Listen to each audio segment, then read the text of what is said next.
The construction of Mount Rushmore National Memorial took 14 years, from 1927 to 1941. Designing the monument, Don Robinson of the South Dakota Historical Society wanted a monument to be built in South Dakota in order to help the economy of the state by attracting tourism.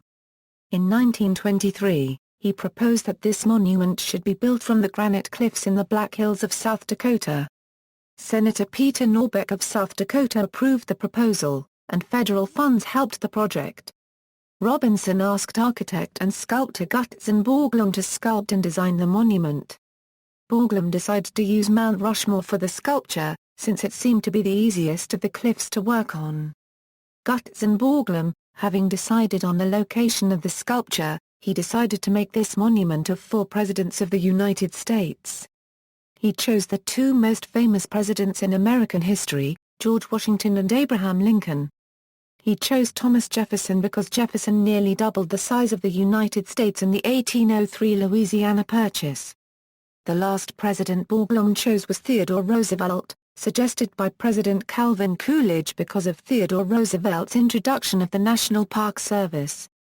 Borglum's original design was a sculpture of the 4 presidents intended to go down to their waists, but time and money only provided for their heads. Ivan Hauser, father of John Sherrill Hauser, was assistant sculptor to Gutzon Borglum in the early years of carving.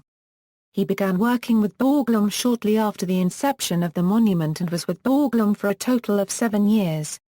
When Hauser left Gutzon to devote his talents to his own work, Gutzon's son, Lincoln, became assistant sculptor. Construction.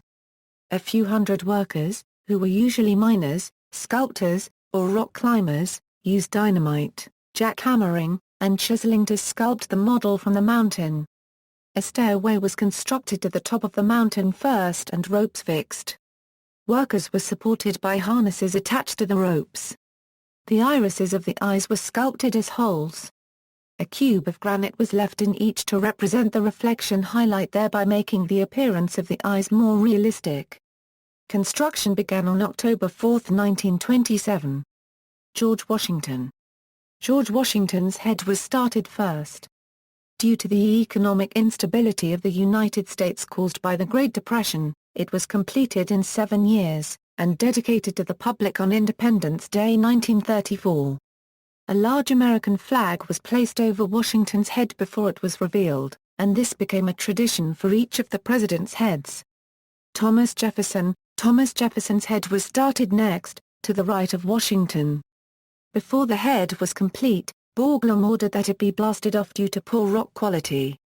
Jefferson's head was started again on Washington's left. Jefferson's head was dedicated in 1936.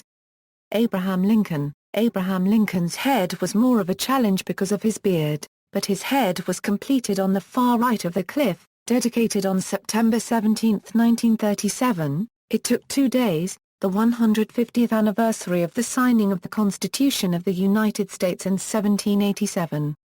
Theodore Roosevelt. While Roosevelt's head was being constructed, accommodations for tourists were being built, including plumbing, lighting, and a visitor center.